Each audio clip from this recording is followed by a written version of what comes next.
David here, One Up Gaming, episode 372 of the One Up Gaming podcast. This is this week's news. We have a quick interlink of us offering you prizes for our giveaway, so watch this. David here. This week you can have a chance to win the Evercade Interplay Collection 2. All you need to do is subscribe to the YouTube channel and leave a comment on any video that says Evercade for a chance to win this. With this game, you get a load of, the Mega Drive sort of games. So you get Claymates, Earthworm Jim 2, Clay Fighter 2, Prehistoric Man, Rad Gravity, and the Brainies. Or the Braining. Is it Braining? I can't read it. But Evercade as a comment for a chance to win this cartridge. We also have, drop that down there, a t-shirt to give away. I think it's a large, and this t-shirt is from the old OUG team, and I'm just going to give it away. Subscribe to the YouTube channel and leave the comment t-shirt on any video for a chance to win this t-shirt. That, my friends, is the giveaway, so on with the show. And we're back. Still One Up Gaming, still One Up podcast 372. My brain just switches off quite a lot. So yeah, do what he says on the video. Oh God. Put the comments in, follow us, all that good stuff, and you get a chance to win t-shirts, games, things like that. Just if you want, I can't remember if I got the Steam games and Humble Bundle games. Just leave a comment saying Humble Bundle, or leave a comment saying Steam, and subscribe to the YouTube channel for a chance to win. So we'll go straight into this week's news, and that is Epic launches program to pay devs to bring old games to the Epic Games Store. The program will boost developers' revenue from 88% to 100%. Epic Games has launched a back catalogue program to incentivize game developers and publishers to make their old games available on the Epic Games Store. According to the blog post published on Monday, the company said the program, dubbed Now on Epic, was launched to make it easier for Epic Games Store users to discover back catalogue games and to better compete with Steam. Mainly, it will allow participating developers and publishers the opportunity to increase their net revenue from user spending from 88% to 100% for any eligible back catalogue games they offer up on Steam. On the Epic Games Store. Titles that are eligible for the Now on Epic program will enjoy a 100% revenue boost for the first 6 months of their release on the Epic Games Store. After that, they'll get an 88% to 12% revenue split. Game developers who participate in Now on Epic must commit to releasing at least 3 games before October 31st, 2023, and have them currently live on another third-party PC store or included in a third-party subscription service, such as Xbox Game Pass or PlayStation Plus. If they don't have 3 games that meet the criteria, they must bring over all the games they have already released that are live. Developers who would rather wait to enroll in the Now on Epic program have until December 31st, 2024 to do so. When they do, all eligible games must be on the Epic Games Store by June 30th, 2025. What do you guys think about that? I think it's good. They're trying to get more games up on it, and it is amazing how much these developers and companies are willing to lose money just to get more of the revenue of, because 0% of 0 is still 0. If you get 1,000 games on and in 6 months time you're only getting 12% of the sales, but you might have 1,000 or 2,000 more games which will hopefully seep into the monies and stuff. So that is good. It's a good little thing. What games do you hope that they manage to get on? I want to see some of these old, I know they'll never do it because of licensing agreements and things that have ran out, but the War for Cybertron sort of series, was it 3 games or 2 games, can't remember now.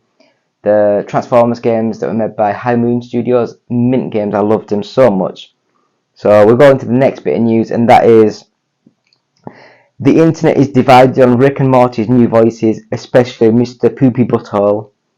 Ladies and gentlemen, the premiere episode of Rick and Morty Season 7 is upon us, and with it comes its fair share of commentary from fans, both good and not so good.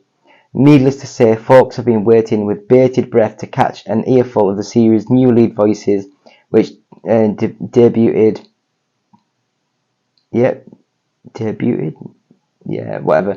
On the Sunday, October 15th episode. Justin Roiland, and the show's co-creator and main voice actor, who was notably responsible for the voices for both Rick and Morty, recently saw the charges of domestic violence that lost him his own show dismissed in court. But the second creator was not invited back to the series, and was instead replaced with two new performers. Their names have been kept under wraps until the premiere, despite the fact Adult Swim made it a point to tease the voices themselves in a TV spot ahead of the first episode. But we now know them to be actors Ian Cardoni and Harry Belden. I've never heard of either of them. It will most likely come as no surprise that the community is pretty sharply divided on their feelings about Cardoni and Belden's efforts in the new season. Many flat out derailed their performances, with one ex-user going as far as calling them trash. Interestingly enough, though, many people who expressed criticism of the new voices were less disappointed by Cardoni and Belden and more by the new actor voicing a beloved side character, Mr. Poopy Butthole, now played by John Allen, who was a central focus of the premiere. Other characters Roland voiced also have new actors, and they don't sound as good. Looking right at you, Mr. Poopy Butthole's new voice. While a few others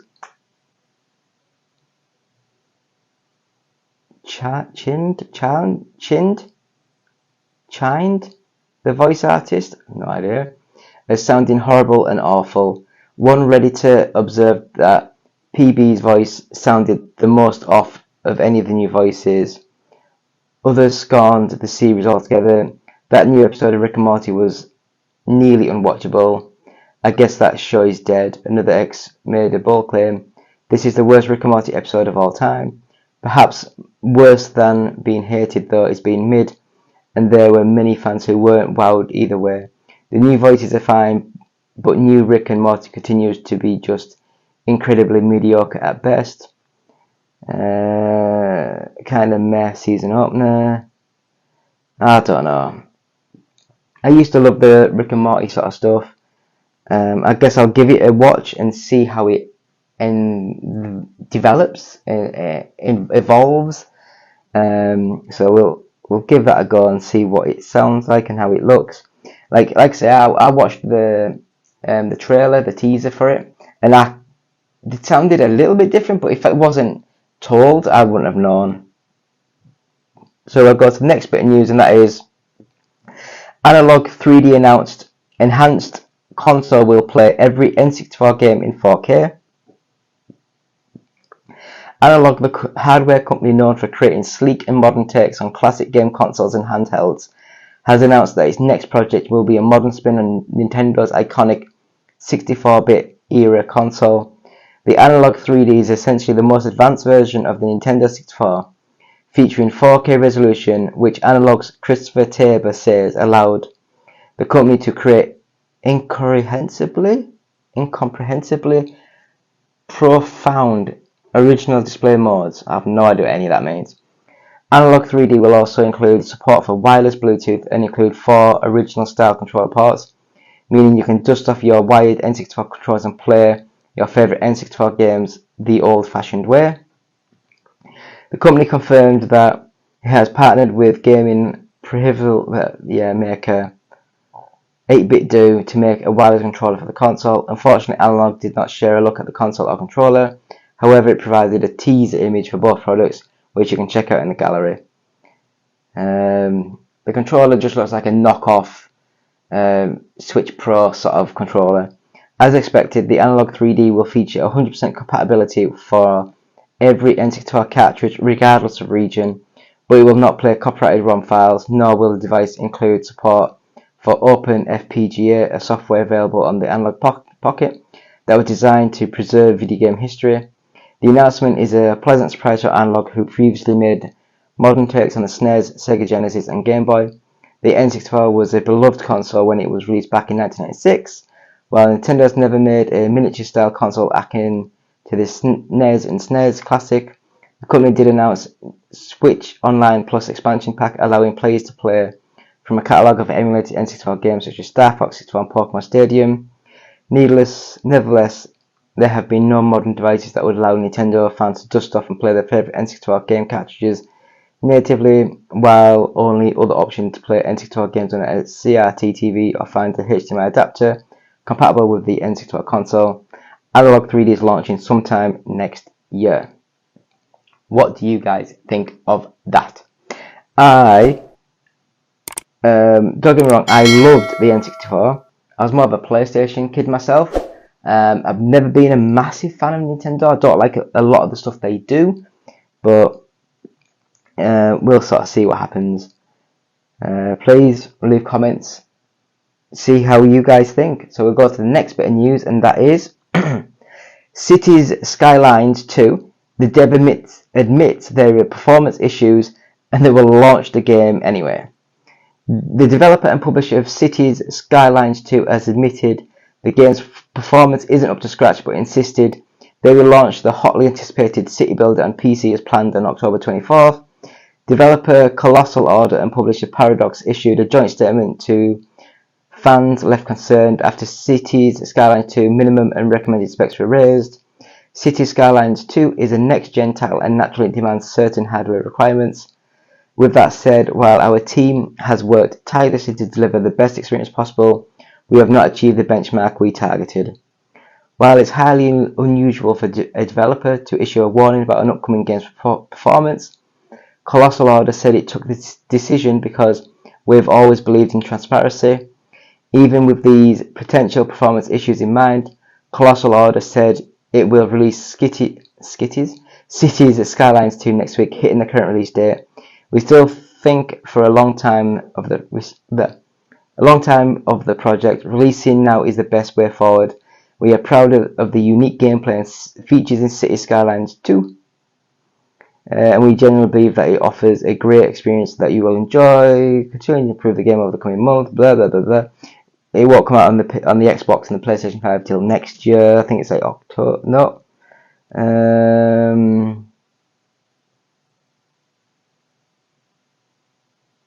This is just it's delayed. Oh, spring 2024. Yeah, so it'll come out for those consoles next year. What do you reckon? Are you happy that they've actually said, yeah, the game's not going to run great, buy it anyway? Because I'm not. I don't know. It's just weird. It sounds weird. I think it's when they sort of say, oh yeah, the game's just not running well. I don't know, it's just you buy these games, you want them to work, don't you? So we'll have a next bit of news. Bethesda's Pete Hines announces retirement. So Pete Hines, one of the key executives at Bethesda Softworks, has announced his retirement from the company. Pete Hines, SVP, head of publishing for Bethesda Softworks, has announced his decision to retire. Pete's public presence was only a small part of his role at Bethesda, although the way he represented us carried over into the values he nurtured here: authenticity, integrity, and passion. His contributions have been integral in building Bethesda and its family of studios into the world-class organization that it is today. His vision helped push us forward, and his hard work inspired us. We're thankful for his 24 years of leadership and wish him all the best in his next chapter. We'll miss you, Pete. So, yeah, 24 years and he's gone. So he joined Bethesda in 1999. Amazing. Oh. What do you guys think? Is it going to be missed, or is it just going to go straight on to the next bit of stuff and it'll be that fast paced that we won't even realise he's gone. You know, I think it's just weird that I do realise that you buy a company and then it's always like in a clause that you buy the company and then there's like a break, like normally like 12 months or 2 years or 3 years, where the management has to stay in place until that break, and then normally once it gets to that point they're all like, peace, I'm out. So we're going to the next bit of news, and that, my friends, is Matthew Vaughn revealed the shocking reason why he walked away from X-Men The Last Stand.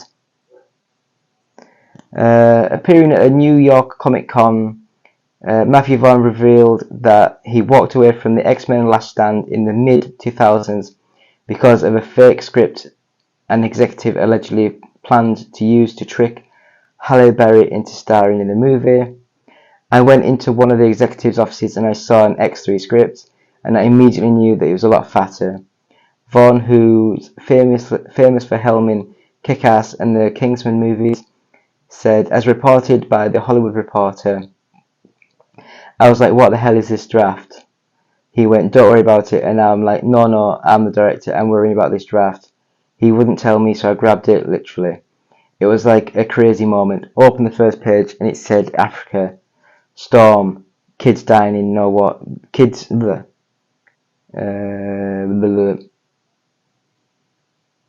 dying of no water. She creates a thunderstorm and saves all these children. Vaughn was originally hired to helm X-Men The Last Stand after Bryan Singer exited the project to work on Superman Returns. However, Vaughn had a hard time swallowing the lies being used to get Berry on board. What is this? He recounted. Oh, it's Halle Berry's script, he revealed. I went, okay, because she hasn't signed up yet. But this is what she wants it to be, and once she signs up, we'll throw it in the bin. Berry played Aurora Moreau, Storm in the original X-Men, as well as its sequel. I was like, wow, you're going to do that to an Oscar-winning actress who played Storm? I'm out of here, so I quit at that point. Vaughn admitted that he thought the idea of taking Storm to Africa was a pretty cool idea, but decided to quit the project there and then when he found out it was actually going to that was actually going to happen in the script. It's unclear whether Fox's plan to trick Berry into returning for the sequel actually went ahead. However, Vaughn was soon replaced by Brett Ratner, who previously directed Rush Hour and Rush Hour 2. Vaughn himself went on to direct X-Men First Class years later. It's just Hollywood being Hollywood, isn't it? It's just weird.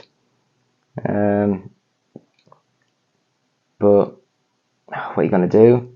Leave comments. Let us know what you guys think. Would you have lied to Halle Berry to get her into the movie? And I do think that they could have maybe expanded on some of the bits and bobs that they could have. Anyway, next bit of news. Lost Star Wars Episode 4 X-Wing sells at auction for $3.1 million. A lost X-Wing from 1977's Star Wars, now Star Wars 4 A New Hope, has sold for a record-setting $3.135 million at auction. As reported by The Hollywood Reporter, the X-Wing isn't one we see Luke Skywalker sit in, but instead a 20-inch model used to create the special effects for scenes of the destruction of the Death Star. The X-Wing was thought to be lost for decades, but found in late model maker Greg Jean's garage and sold at Heritage Auctions in Dallas. Heritage just set the record for the most expensive Star Wars screen used prop sold at auction. The worldwide response for Greg Jean's collections being outstanding, a true testament to Greg and his company, visual effects artist and collector, blah blah blah. What do you guys think? I don't know. Wait, what do you think about these old logos and stuff? Do you like the old logos? This is the old one with John Hare on. That's that one. I'm getting lost here now. So we'll have a quick look at the next bit of news. And that, my friends, it's a weird one. Fun sales fact, one new Wii U was sold in September. At least one Nintendo fan would still like to play the Wii U. The troubled console lasted just over 4 years before making way for the Switch. Some analysts took to X on Twitter to X on Friday to reveal that Nintendo sold one new Wii U in the US in September. It's apparently the first Wii U to be sold since May 2022. The new unit was apparently purchased from a retailer that reports individual store level sales to the company, which video game industry sales data on a monthly basis. We acquire the process individual store level sales data for every SKU across most retailers, which combined account for about 97% of the hardware market. It does force us to use our fingers and toes, but where it didn't need to buy back. I don't know. Weird. I do like the fact that someone went out and bought a Nintendo Wii U. It is weird because you could probably go buy one second hand for like $50 to $100. Why would you want to buy a brand new one for like $150, $200, that kind of thing? But I don't know. It's weird times.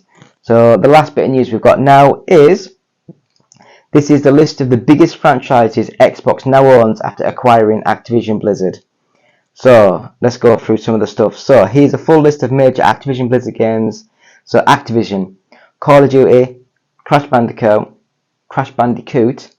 Guitar Hero, Sekiro, Shadows Die Twice, Prototype, Blur, Spyro. Blizzard is Diablo, Warcraft, Overwatch, Starcraft, and Lost Vikings. What about Rock and Roll Racing? I love that. And King, Candy Crush Saga, I've heard of that. Rebel Riders, never heard of. Diamond Diaries Saga, never heard of. Bubble Witch 3 Saga, never heard of.